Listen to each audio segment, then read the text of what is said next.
Hey there. Anyone who knows me knows that I'm kind of like obsessed with opposites, duality, especially when it comes to exchanges. People call it give and take. Um, but that always kind of seemed a little out of balance for me. The take seemed too aggressive. I liked to think of it more as receiving. So I've been going down a little bit of a rabbit hole. And what feels closer to the truth to me is really yin and yang, or yin and yang. I still don't know that I'm pronouncing that right. From what I understand, in Chinese, Yang is actually also a surname. The way it's pronounced rhymes with tongue. I don't want to be that lady at the Whole Foods store who's mean to everybody and then like has namaste as a bumper sticker. I'd like to pronounce it correctly. So anyway, they represent these two forces, the two forces in the universe. It's the balance of the sunny side of the mountain and the shadow side of the mountain. And I really like this idea that there's a bit of both in both forces and that they need each other and that one gives meaning to the other. And even that there's this cycle that they turn into each other. Day becomes night, becomes day again. Yin Yang, it has such a rich history and meaning and application in Chinese culture that until I'm ready to fully do that justice, I'd really like to find a different pair of words that expresses this phenomenon so that we can then discuss it. So, the most obvious pair to me is masculine and feminine. It really is the essence of like masculine energy and feminine energy. But that pair of words comes with so much social baggage, and I don't want to get that mixed up here. Like masculine energy, being a biological male, and then what it means to be a man in society today are three completely different concepts. And while it feels quite natural to me to say masculine and feminine, I can't get myself to be part of glopping them all together where they might be contributing to misconceptions or even feeding into confirmation bias about gender roles. So we're leaving that one aside. How we speak about things is really important. The repeated language that we use can become an undeniable but unproven truth. Light and dark is another one that makes a lot of sense. Night and day. But again, I think that that comes along with its own baggage, where I think so many people associate light and dark with good and bad, like good and evil. And that's really not the point. The point is not to categorize into what's good and what's bad. It's to recognize these two very different opposite energies that can work together, not even can work together, but that do work together in every scenario. And it's in understanding how those energies work together that can help us to more easily navigate them without so much angst and pain, honestly. I think that the one that I want to use is active and passive. Even though passive still has a lot of baggage that comes along with it, I think anything on the yin side of the spectrum is going to have this connotation with it that it's weaker or less than. These are equally powerful forces. They are just different in how they manifest. And so if they were nouns, I would call them action and stillness. Active is making something happen and or movement, and passive is letting something happen, or stillness. Even in literature, there's active voice and passive voice. Active voice is when the subject is performing the action, and passive voice is the subject undergoing the action, like it's happening to them and not that they're making it happen.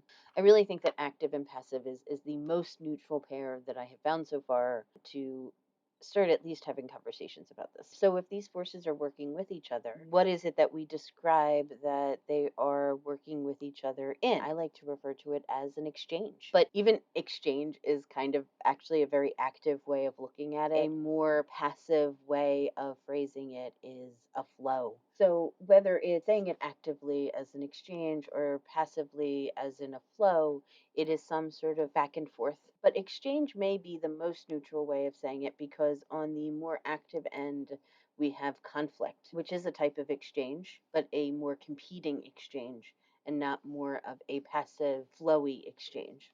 In storytelling, they describe conflict as fitting into four categories. It's human against human, human against nature, human against self, and human against society. And if we were to say this as a flow, we could say human working with human working with nature, human working with self, human working with society. And so when I talk about the exchange or the flow, I might refer to it as like two subjects or like yourself and the other person, but I'm not really talking literally two subjects. I'm really just saying like whatever two subjects are in the exchange, whether that be nature or society. It might even be nature against society. It doesn't have to be human against one of these things, right? To see an active perception of exchange, let's examine the movement or direction of the exchange. Just to simplify it, and I might be talking about the person who, and just know that I am referring to the subject of the exchange. Of course, in an exchange, you might have both parties giving and both parties receiving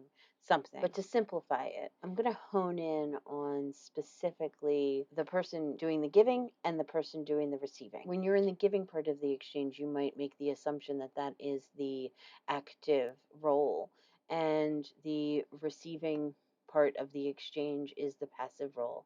But actually, regardless of which side you're on, you can be taking the active or the passive role. And for each of those two, you could either have too much or too little. So you could have too much action or too little action, or too much stillness or too little stillness. Too little stillness is different than too much action, and too little action is different than too much stillness. And you'll see how it all pulls together. I sort of associated some words with all of these. I'm going to go around the circle. The person doing the giving. So the most active form of doing giving is very forceful. It's you're going to take this. It is all action. It is just steamrolling forward. And then you can move into balance where you start to add a little bit of stillness in, where you're still moving forward. It is still solid in that it's moving forward, but there is still some stillness in that it's then providing. That is balanced active giving. And then if the action is insufficient, it's almost like a little bit on shaky ground, right? So you're not even sure if you can give it away. So you kind of grip onto it. It's not receiving. That is giving. You are in the giving portion of that exchange, but you're sort of gripping onto it. You don't want to let it go. So then we go around the circle, and then we see excess stillness. An excess stillness, giving end, if you are just sitting there and you are on the giving end of the exchange, that is a sacrifice. That is, you are laying whatever it is that you're exchanging out there to be taken. And I am not making a judgment here on whether sacrifice is good or bad. I am just saying that that is excess stillness. And then you can go into balanced stillness. And balanced stillness, it is tampered a little bit with the action. It is offering. An offer is softer than providing. Providing is still an active thing to do. Offering is, here, I have this, I want to give it to you. Providing is more taking care of. And then lastly, we have insufficient stillness. And that's where you're smothering, because you want to be still, but you are giving something. So if you are giving something and you are being still about it or being passive about it, you are smothering. Okay, and then you have the inward part of the exchange or the receiving part of the exchange. So now here you can take an active role or a passive role in the receiving end of the exchange. We're going to start again with excess action. So if you're on the receiving end of an exchange and it's excess action, that's taking. In the same way that the giving end, where it was excess, it was force, it was, you're going to take this. The excess action when you're on the receiving end is taking. And balanced action on the receiving end is making a request. If you are on the receiving end of an exchange, that is a very active thing to make a request to get something. It does have a little bit of that stillness there. So it's not just taking. The stillness is stopping the action from getting excessive and just taking. Insufficient action on the receiving end is on shaky ground. So it's going to be manipulative, try to get whatever it's trying to get out of the interaction. Moving along to receiving, when it's passive and it's excess. This is the most extreme receiving example, and this is surrender. You are on the receiving end of an exchange and you are taking no action. You're completely passive in the exchange. That is excess stillness. That is surrender. Being still in the receiving end of the exchange and having it be balanced with action is acceptance. You can accept it. Someone is giving something to you, you can accept it. There is something solid there that is allowing you to stand and accept it. It is not pure stillness, excess stillness where you are just surrendering, you are accepting. There is a little bit of action there. So it is balanced. So the stillness is balanced with some action. And then finally, insufficient stillness is rejecting. You can't land anywhere, and so then you reject it. If you don't have anywhere to land, if you cannot be still, if you do not have enough stillness, it's almost like there's nothing for it to land on. So you have to reject it. So an exchange gets complicated because no matter which side you're on, you're probably making assumptions about where the other side is. How it ends up panning out is probably different than what either of you had in your heads.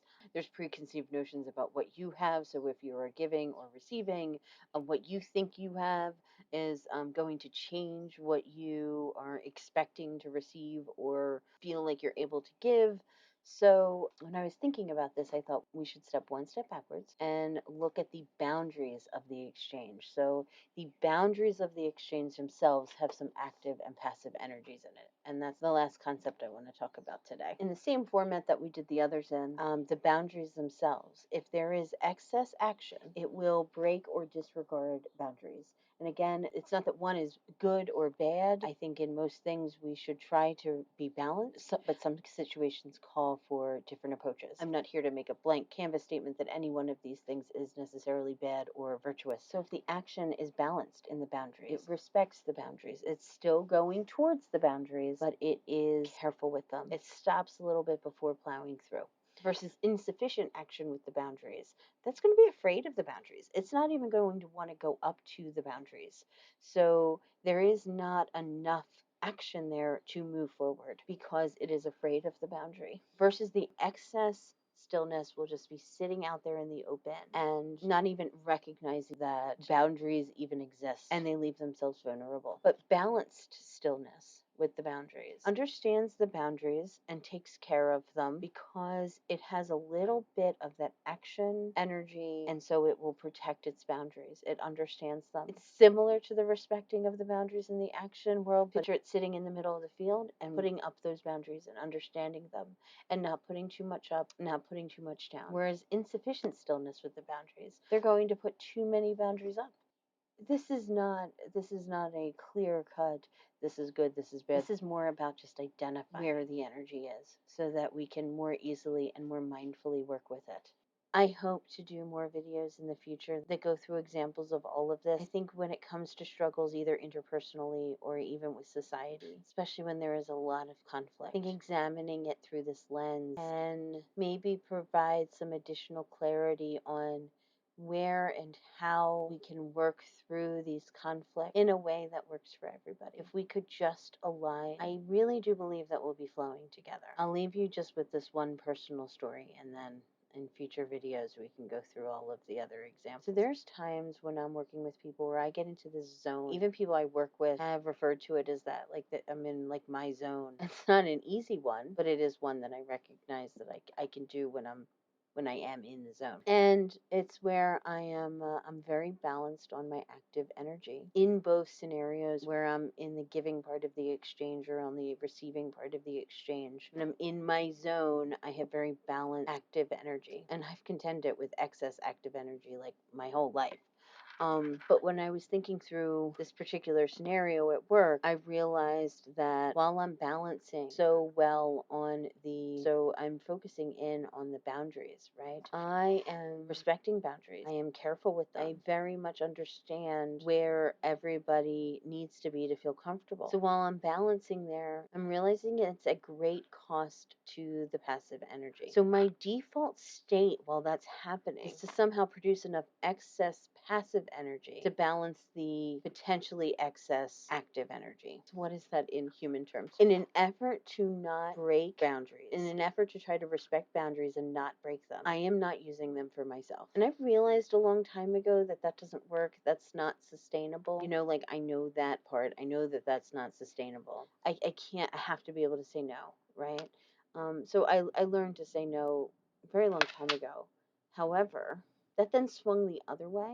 And this is the realization that I made recently at work. And so I am putting up way too many boundaries while I am working with other people. So while I'm working with other people, so that I don't break their boundaries, I'm putting up way too many boundaries around me. And when this happens, I end up, when it's done, I am so drained. Everybody's really happy with me, but I am extremely drained. It takes a lot for me to build up to that, and it takes a lot for me to recover from that. And this particular day, I got what I often get are these this ridiculous all of a sudden headache, and it's not. It's actually also probably just a stress headache and a retention headache, and I wasn't breathing. And please.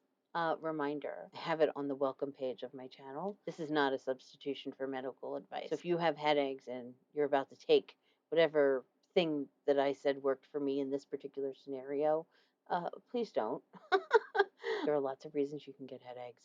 I am just noticing something that happened to work for me in a moment in my exact scenario. I am not a medical professional. Something in me told me that I needed to do some stretching and that I needed to do it outside, that I needed to get out into the sun. Funny enough that the yang energy is the sun in the yin yang. So I was stretching and I was soaking up that energy, and my headache went away. I could probably explain it away that I was just not breathing, and just the breathing and the stretching helped in and of itself, but there was something about focusing in on letting the sunlight pass through me really felt like, in a way, it was dissolving my barriers. This protective shield that I had put up in order to not hurt others. So that was really fun and really interesting. And I feel like I was able to finish up the rest of the day without being wound so tight. So I'd love to hear what you think. And I'm really looking forward to diving deep on this. With that said, talk to you next time. So when it comes to the boundaries, please be quiet so I can do this, so I can finish this out. I'm almost done. So when it comes to the boundaries, I need you to be quiet, babe. I'm almost done. It's so ironic. Okay. I think I'm gonna call this video Know Your Flow. Not that kind of flow, but